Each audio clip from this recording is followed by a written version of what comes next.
Selamat datang di Virtual Spoiler.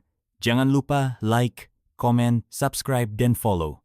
Sebelum videonya dimulai, Mimin mau meminta tolong ke kalian semua untuk bantu channel ini agar bisa monetisasi dengan cara subscribe channel ini dan selalu menonton video terbarunya. Terima kasih. Kita lanjut ke videonya. Chapter 783, apa maksudmu? Orang-orang di restoran itu langsung bubar dengan suara riuh. Masing-masing hanya bisa tersenyum pahit. Tuan muda tampan ini benar-benar pandai mencari masalah. Baru saja ia melukai seseorang, sekarang sudah hendak bertarung lagi. Yun Xiao pun terdiam.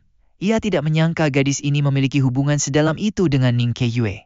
3 keluarga besar di Kota Bulan Merah memang saling terikat lewat banyak pernikahan. Akar mereka sudah menyatu. Dalam suka dan duka, mereka selalu bersama. Pedang berharga yang memancarkan cahaya dingin terarah tepat di depannya.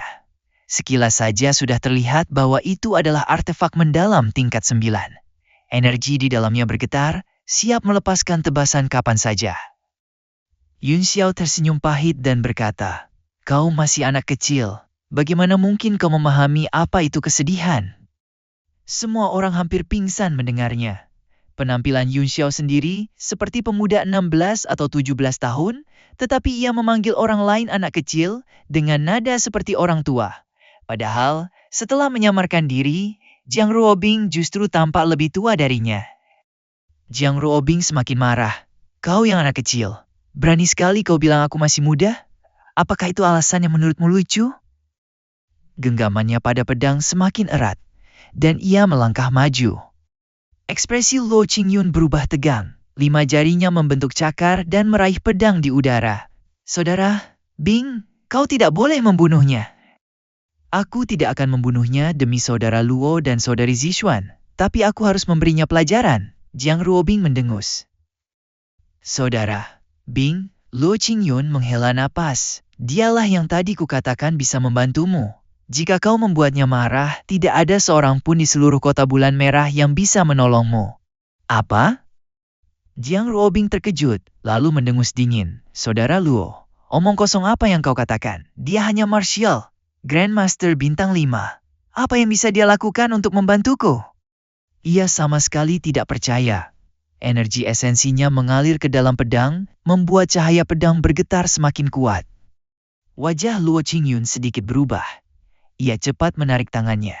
Bahkan tubuh naga aslinya pun tidak berani menahan artefak mendalam tingkat 9 secara langsung. Jiang Ruobing mendengus keras. Setelah melepaskan gangguan Luo Qingyun, pedangnya langsung menusuk ke arah Yun Xiao. Yun Xiao terkekeh pelan. Ia mengulurkan 2 jari dan menjepit pedang itu. Dalam sekejap, jari-jarinya berubah keemasan. Itu adalah sebagian kekuatan tubuh emas tak binasa. Terdengar dentang nyaring seperti benturan artefak mendalam saat ia menjepit mata pedang tersebut. Jurus itu adalah jari pemetik bunga dengan senyum. Ekspresi keempat orang di sekitarnya berubah drastis. Wajah mereka dipenuhi ketidakpercayaan. Mata Luo Qingyun dipenuhi rasa gentar sekaligus semangat juang. Getaran yang muncul dari benturan 2 jari Yun Xiao yang sekeras berlian dengan artefak tingkat 9 membuat darahnya bergejolak. Wajah Nalan Zixuan juga berubah. Ia sangat memahami kekuatan Jiang Ruobing. Walaupun tadi ia menahan diri, tetap saja tidak mungkin seseorang bisa menjepit pedang itu hanya dengan 2 jari. Mungkinkah Yun Xiao memang mengkhususkan diri pada teknik 2 jari? Nalan Zixuan mengangguk tipis, seolah menguatkan dugaannya. Dilihat dari usianya, pasti Yun Xiao telah melatih sepasang jarinya sejak kecil. Hanya dengan cara itu, ia bisa mencapai tingkat yang begitu mengejutkan. Jiang Ruobing dan Xiao Shui bahkan lebih terkejut. Mereka paling tahu kekuatan pedang itu. Hanya seorang puncak martial supreme atau martial sovereign yang bisa menahannya dengan 2 jari setenang itu. Selain itu, mustahil. Saudara Ruobing, jangan terlalu emosi. Kalau sering marah, orang bisa cepat tua. Lihat dirimu, kerutanmu sudah mulai muncul. Dengan senyum tipis, Yun Xiao menekan 2 jarinya ke bawah. Kekuatan besar pun menekan Jiang Ruobing hingga ia terduduk kembali di bangkunya. Jiang Ruobing terkejut. Kini ia benar-benar percaya pada kata-kata Luo Qingyun. Ia menarik pedangnya. Namun yang lebih mengejutkan, ia justru menutup wajahnya dengan kedua tangan dan berkata cemas. Benarkah? Marah bisa membuat cepat tua? Kenapa tidak ada yang pernah memberitahuku? Ia terus mengusap wajahnya, lalu menoleh pada Nalan Zichuan. Saudari Zichuan, apakah kau melihat ada kerutan? Luo Qingyun dan Nalan Zichuan sama-sama terdiam. Di balik keterkejutan mereka, muncul kecurigaan lain. Yun Xiao tadi berbicara seperti menggoda seorang gadis. Apakah ia benar-benar sudah mengetahui identitas asli Jiang Ruobing? Keduanya saling pandang dan melihat rasa terkejut di mata masing-masing. Saat itu, pemilik hotel akhirnya memberanikan diri maju. Dengan nada hati-hati, ia berkata, "Tuan muda, membuat keributan sembarangan seperti ini melanggar peraturan perlindungan Kota Bulan Merah terhadap para pedagang. Saya harap Tuan muda bisa menahan diri dan menjaga sikap.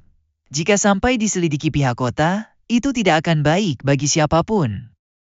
Kota Bulan Merah bukan hanya kekuatan besar yang langka di dunia, tetapi juga kota dagang yang sangat terkenal.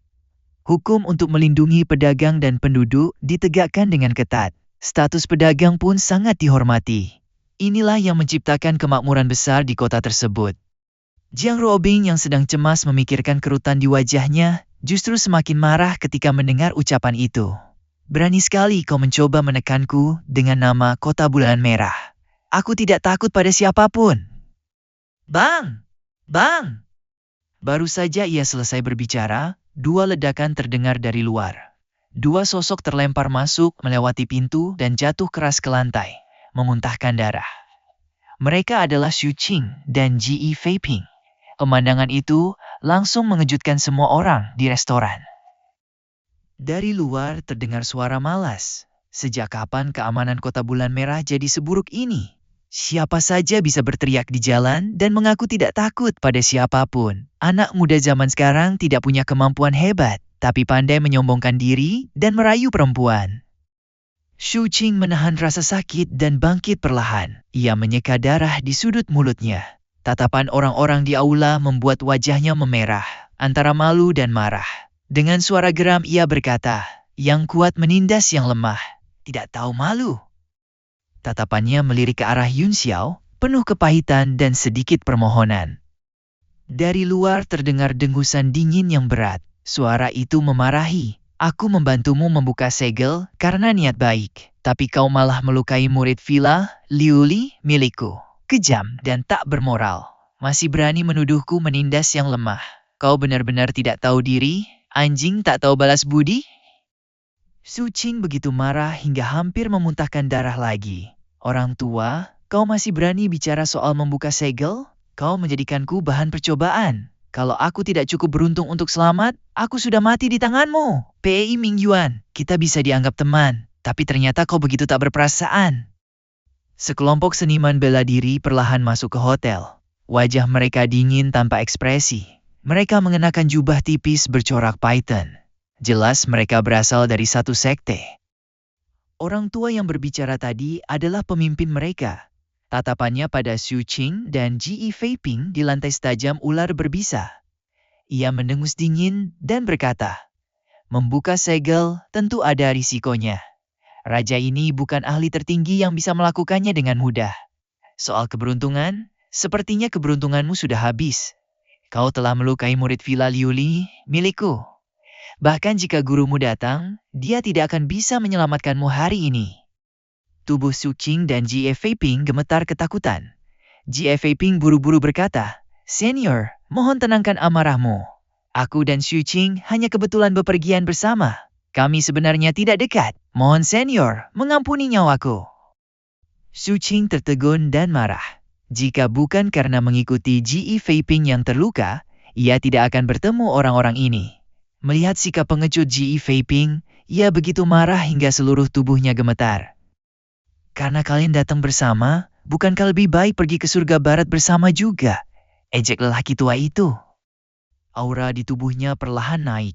Kaisar Qi dari 9 surga menyebar memenuhi ruangan. Seketika semua orang di restoran terkejut. Udara terasa membeku. Tubuh mereka sulit digerakkan, bahkan bernapas pun terasa berat. "Villa Liu Li, Pai Mingyuan," seru Nalan Zixuan. Orang-orang yang datang memang berasal dari Villa Liu Li. dan Pei Mingyuan ada di antara mereka. Ia bersembunyi di tengah kerumunan. Wajahnya sempat memerah karena kata-kata Xu Qing, tetapi begitu mendengar seruan Alan Zixuan, ia segera menemukan Yun Xiao. Wajahnya berubah drastis. Dengan suara keras ia berteriak, "Ayah, dialah orang yang memasang segel itu." Ia menunjuk langsung ke arah Yun Xiao. Matanya menyala penuh amarah, dan tubuhnya gemetar hebat. Oh? Orang tua itu adalah wakil Master Villa Liu Li, Pei Jiuqi. Kaisar Qi di tubuhnya memadat, dan ekspresi ragu muncul di wajahnya. Ia mengernyit lalu berkata, "Kau tidak salah lihat. Bukankah dia hanya Martial Grandmaster bintang 5? Pei Mingyuan mengertakkan gigi. Dia berpura-pura lemah untuk menipu lawan. Bahkan ayah pun hampir tertipu olehnya. Dia pasti punya harta yang bisa menekan tingkat kultivasinya. Ia segera mengeluarkan sebuah liontin giok dan berkata dengan marah, "Ayah, lihat ini. Dialah orangnya." Pei Jiuqi menatap liontin giok itu. Benar saja, ada aura samar yang menunjuk lurus ke arah Yun Xiao. Wajahnya langsung mengeras. "Nak, apakah kau penguasa kota Yanwu, Li Yun Xiao?" Yun Xiao merasakan aura itu menyapu dan menguncinya dalam sekejap. Ia mendengus pelan, mengambil anggur persik palsu, menyesapnya, lalu berkata santai, "Kenapa? Kau ingin tanda tangan?" Jiang Ruobing yang sedang minum anggur ikut tersedak begitu mendengar ucapan itu. Seteguk anggur menyembur keluar, dan ia terbatuk-batuk tanpa henti. Yun Xiao sengaja memasang wajah serius dan berseru, "Saudara, Bing, apa maksudmu? Lucu sekali ya? Atau tanda tanganku terlalu jelek di matamu?" Jiang Ruobing hampir pingsan. Ia tidak menyangka Yun Xiao bisa membalas begitu cepat. Ia buru-buru menggeleng dan berkata, "Bukan begitu. Aku tidak bermaksud seperti itu. Hanya saja..." Yun Xiao membelalakkan mata. "Bukan begitu? Lalu seperti apa? Menurutku, memang itu maksudmu. Kalau kau tidak menjelaskannya dengan jelas, aku akan menunjukkan apa maksudku." Aku... Jiang Ruobing benar-benar kehabisan kata. Ia tergagap dan tidak tahu harus menjelaskan bagaimana. Sejak kecil, ia selalu dimanjakan dan dihormati. Tidak ada yang berani membantahnya. Mana mungkin ia bisa menang adu mulut melawan Yun Xiao. Ia begitu kesal sampai hampir berputar-putar di tempat. "Batuk, batuk." Luo Qingyun terbatuk pelan. "Saudara, Bing, abaikan saja dia. Dia memang sengaja. Mulutnya memang seperti itu sejak lahir. Aku sudah sering melihatnya. Kalau kau meladeni dengan serius, kau bisa mati karena marah." "Benar, kau memang sengaja." Jiang Ruobing langsung menemukan alasan untuk mundur. Ia mendengus dingin, lalu menutup mulutnya rapat-rapat, pura-pura tidak lagi memedulikan Yun Xiao. Wajah Pei Jiuqi semakin gelap. Dengan nada dingin ia berkata, "Benar saja, generasi muda sekarang semakin sombong.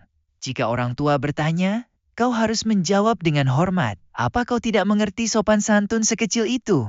Kalau tidak tahu cara memberi muka pada senior, nyawamu bisa melayang kapan saja.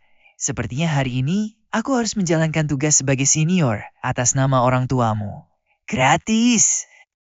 Kaisar Qi di sekeliling tubuhnya mengembun dan langsung menekan seluruh meja. Kelima orang di sana, termasuk Xiao Shui, seketika merasa seperti ditindih gunung besar. Ekspresi mereka berubah tegang. Begitu Martial Sovereign bergerak, hampir mustahil bagi mereka untuk mundur. Hanya Yun Xiao yang tampak santai. Ia tersenyum tipis dan berkata pelan, "Kenapa ada orang yang tidak mengerti? Muka itu bukan diberikan orang lain. Biasanya hilang karena ulah sendiri."